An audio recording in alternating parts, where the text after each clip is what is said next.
Magandang araw mga ka-Bonji. Ngayon, sasamahan ko po kayo dito ngayon sa Cartimar Pet Shop, Pet Center dito sa May Pasay po. Ayan, explore ko po kayo dito. Ito po ay mga bilihan ng mga pet lovers. Ayan, mga accessories, mga pagkain, mga cage. Ayan, iba-iba klase po na pagkain, mga gamot, vitamins, mga lays, pagkain, dog food. Yan, nakikita nyo po dito. Madami po dito, iba-ibang klase at mura ho. Yan, madami mga accessories sa cage ng lovebirds, accessories para sa aquarium. Yan, iba-ibang klaseng dog food, tsaka mga pagkain sa pusa. Dito po kayo makakakita dito sa Cartimar. Yung may mga dito rin mga hand-fed na African lovebirds, mga aquarium po na iba't ibang klase ng size. Meron din po dito na binibenta para sa mga mahilig mag-alaga ng isda. Meron dito mga rabbit. Yan, mura po dito. Yan, di ba? Kakit po, ano?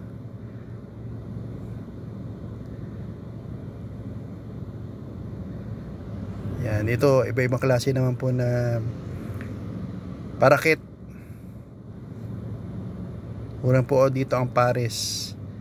Lalo na sa gusto magbenta or mag wholesaler, mura po dito. Dito po yung magandang lugar para bumili kayo dito at magbenta. Ito po iba-ibang klaseng ibon, pero hindi ko po alam kung anong klaseng ibon to eh. Yan. Pero ang ganda. Pati yan. Mga African lovebirds po na pares na mura din. Pagbibili po kayo dito, may ibang klaseng kulay, nakapares na po siya, or breeding na po to kung gusto nyo mag breed. Yan, mga rabbit, iba-ibang klaseng kulay ng rabbit. At kung gusto nyo po rin magnegosyo ng mag-aalaga ng rabbit, dito magandang bumili po. Makakapili po kayo iba-ibang klaseng breed ng rabbit at saka mga kulay. Siyempre, meron din po dito ng arwana. Yan, kasabihan po sa mga Chinese, maswerte po daw ang mag-alaga ng arwana. Meron din po rito ng mga bagong, kung hindi po ako nagkakamali, mga tortoise po ata to. Ang gaganda po niya, ang gaganda. Kung makikita nyo to ng personal, malapitan, ang ganda po niya. Ang sarap hawakan kung magpapahawak, kung papayag po yung may-ari. Pero patingin ko hindi eh. Hindi ko lang alam kung gaano kamahal to or baka affordable din. Yan, ang ganda po, maganda, napakaganda po nito mga pagong na to, mga tortoise. Yan, ibang kakaibang klase. Yan po, ano? Oh, di ba? Tingnan niyo po, oh, ibang klase yung mga ano niya, oh. Mga kamay niya, yan. Tsaka yung pinaka shell niya. Shell po. Kung shell ba kung tawag dito, hindi ko po alam eh. Pero makita po, sarap kumain, no?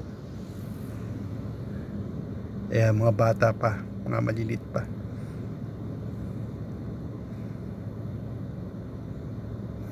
Sarap po mag-alaga na ito. Yan, di ba po? Ganda-ganda. Di ba? Yun, ito mga mahilig sa mga mahilig mag-alaga ng aso.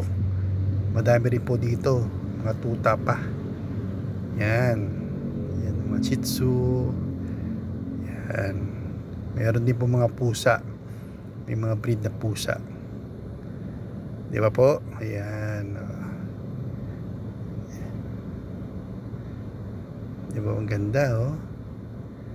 Talagang mapapamahal ka dito or ma-inlove ka dahil kung lalo na mga pet lovers ka, ito po magandang pumunta. Di ba po? Ayan, oh. Kikit nila. mga parikit na ano, iba-iba klaseng kulay. Yan, ito po hindi ko po alam kung anong tawag dito sa ibon na to, pero maganda rin ho siya, magandang klase, ganda po ng ano niya, huni. Ito hindi ko rin alam po pero isa rin to, maganda yung mga ano niya, pag nagsama-sama, maganda ng tunog yung mga huni-huni nila.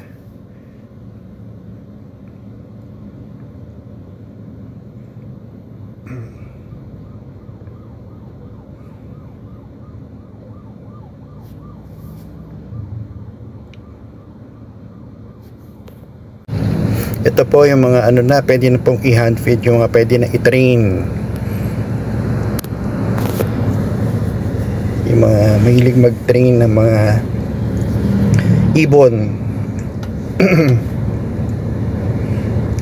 Ito yung pinaka ano na yan. Oh, syempre ito yung pinaka maganda rin, parrot. Yan. Ayaw po, nahiya po yung may hawak ng parrot, ayaw magpa-video, diba? Dalawang klase po nakita ko dito parrot. Yan, pare silang yung kulay puti. Ito hindi ko rin alam kung anong klaseng ibon to, pero maganda rin po siya.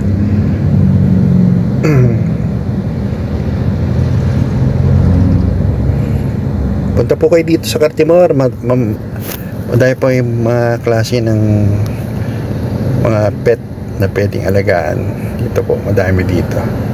Syempre meron din hedgehog dito po. Ayan, nagkalaga ko dito dating ganitong hedgehog pero hindi ko siya mahawakan, napaka tulis ng ano niya pag lalapit ka. Ayan, mga accessories po ng mga cage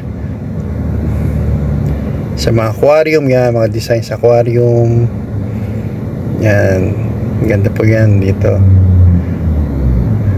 Iba-iba klase, may mga bato, magagandang design, mga nilalagay sa aquarium, mga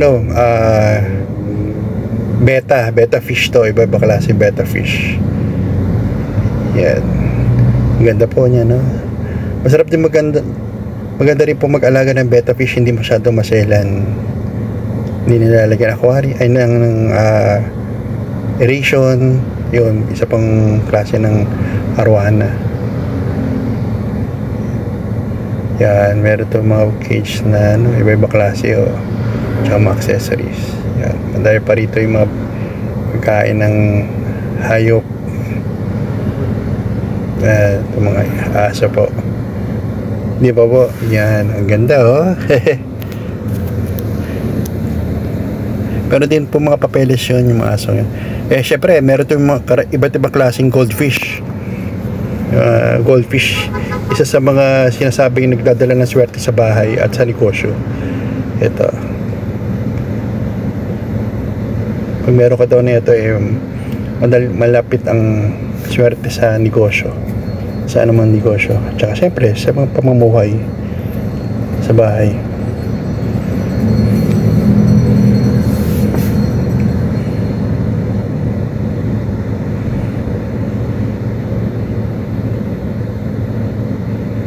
Ito may mga design po na aquarium.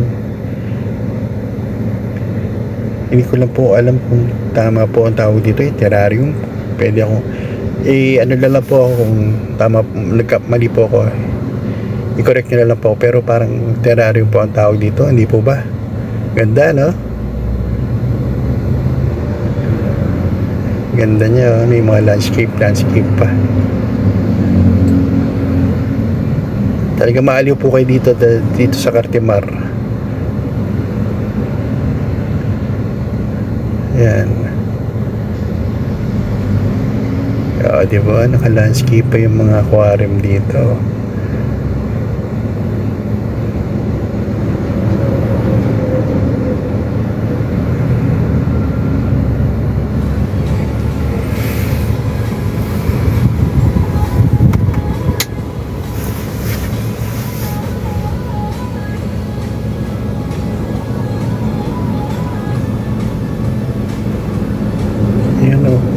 Gaganda, no?